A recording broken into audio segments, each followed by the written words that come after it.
Hello, adventurers, wanderers, travelers, and lore hunters. Today, we're going to look at the story of the Ebony Blade.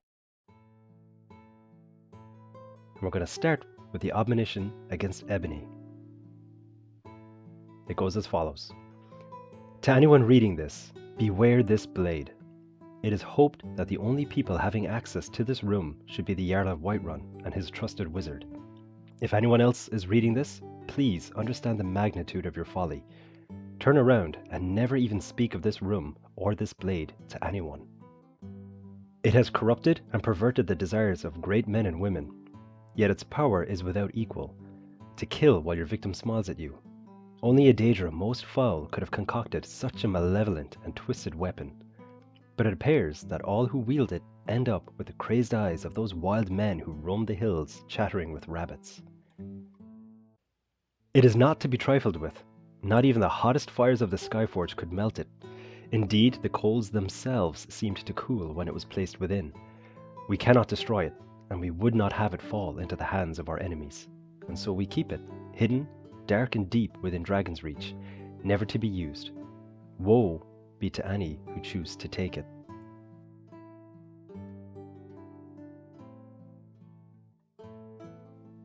Now, with that said, to set the scene for this story, let's take a look at the history of the Ebony Blade.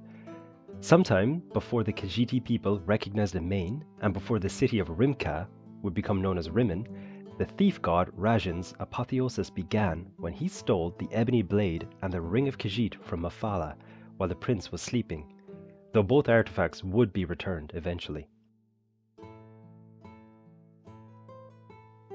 In the Second Era, the last living dwarf, Yagrum Bagarn, at one point befriended the sorcerer Daedric Prince.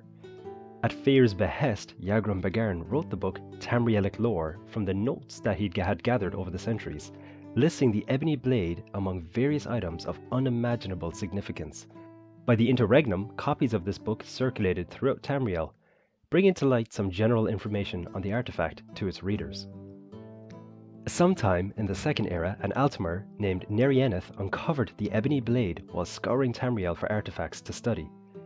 He brought it to the Aegea Rel for study, believing it to be an ancient Akaviri blade.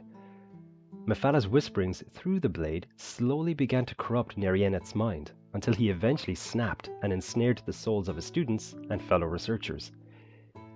He summoned Daedra to torture their souls for all eternity, and even shattered the soul of his wife Alanwe so that she would suffer the most. The Aegea Rel became known as the Crypt of Hearts and was avoided by the people of Rivenspire for many years. In 2E 582, a group of Undaunted entered the crypt and cleared it of undead and Daedra, freeing the captured souls and restoring Alanwe's spirit. Instead of departing for the afterlife, Alanwe stayed behind to protect the vault from Nerieneth, who returned in force later that year. Using the Ebony Blade, Nerieneth summoned minions of Mephala, powerful Daedra who aided him in recapturing the lost souls. The group of Undaunted returned, and once again aided Alanwe by investigating Nerieneth's return. The group managed to locate the Ebony Blade, and were forced to slay Nerieneth when he wielded it in battle. Alanwe's spirit then took the blade and communed with Mephala, the unknown Whisperer. Mephala attempted to corrupt her by promising to help destroy the weapon, but Alanwe refused to listen to the prince. Instead, she used her own soul to place a charm on it so that it would never remain with an individual for long. She then sent it far away, although the blade was fully empowered at the time and fought against her will, yearning to eventually return home. However, Alanwe's sacrifice did deny Mephala's blade use during the Great War between the forces of Oblivion. The significance of Nerieneth allowed him to be documented within the Infinite Archive of Apocrypha. There, copies of him were subsequently created as maligraphies, creatures composed of vivified ink manifested by stories from books, and serve as mindless extensions of the Daedric Lord Thoat Replicanum. A maligraphy copy of both Nerieneth and the Ebony Blade was formed, which was then destroyed by an adventurer or two who was aided by augmentations directly from Hermaeus Mora. The defeated maligraphy of Nerieneth and the artifact faded into a puddle of ink. In the same year, Daedric Prince ventured to the Oblivion Plane of Fargrave. He discovered that someone intended to auction the Ebony Blade. Fair, with the assistance of an adventurer, discovered that the item that was intended to be sold was in fact a replica of the real artifact, and punished the person responsible for the forgery. In the Third Era, the Ebony Blade was later uncovered during the Imperial Simulacrum by the Eternal Champion in the province of Valenwood. In the events leading up to the warp in the west, an agent of the Blades summoned Mephala and was tasked with assassinating a noble in the Aliak Bay area. In return, a worshipper of Mephala rewarded the agent with the blade. In 3E 433, the hero of Kvatch summoned Mephala and was tasked with starting a feud between two prominent families, the Nordic Ulfgar and the Dunmeri Dalvailiu, in the settlement of Bleaker's Way. The hero murdered the leaders of the two families and planted evidence which implicated the other, as true heroes do.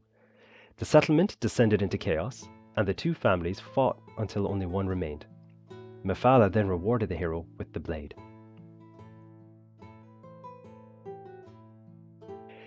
In the Fourth Era, accounts of Mephala's involvement differ, but it is said that in 4E 176 she offered her assistance in killing her former minion Moiva Karnai. And I apologize if I mispronounce that name, for I have only ever seen it in writing and never heard it said aloud. A Khajiit in the service to the Thalmor, which she had grown tired of. She's rumoured to have offered to weaken her minion, or she may have granted the Ebony Blade or her own amulet to complete the assassination. Sometime after the end of the Great War, circa 4E 180, the warrior came across the Ebony Blade in their journey. The sword is thought to have been looted from an extravagant chest. Sometime in the Fourth Era, the Ebony Blade came into the possession of the Jarl of Whiterun, who attempted to destroy it by placing it within the Skyforge. Not even the hottest fires could melt it, and in fact the sword seemed to cool the coals when it was placed within. As a last resort, the blade was hidden away deep within Dragon's Reach, with access granted only to the Jarl of Whiterun and his trusted court wizard. In 4E 201, Nelkir, the young son of Jarl Balgruuf the Greater, stumbled upon the locked door to the chamber where the blade was kept. Mephala spoke to the child through her artifact, whispering secrets through the door. Word spread through the city that the Jarl's dark child and the last Dragonborn was tasked with helping the child. When questioned, Nelkir spoke of the Whispering Lady. The Dragonborn investigated the Whispering Door and was contacted by Mephala. Under the guidance of Nelkir, the Dragonborn obtained a key to the door and retrieved the Ebony Blade. However, having been locked away for so long, the weapon had lost much of its power. Mephala instructed the Dragonborn to nourish the blade with the blood of deceit by murdering trusted friends. And that, my friends, is the story of the Ebony Blade. Please do come back again, and I'll have more stories to tell.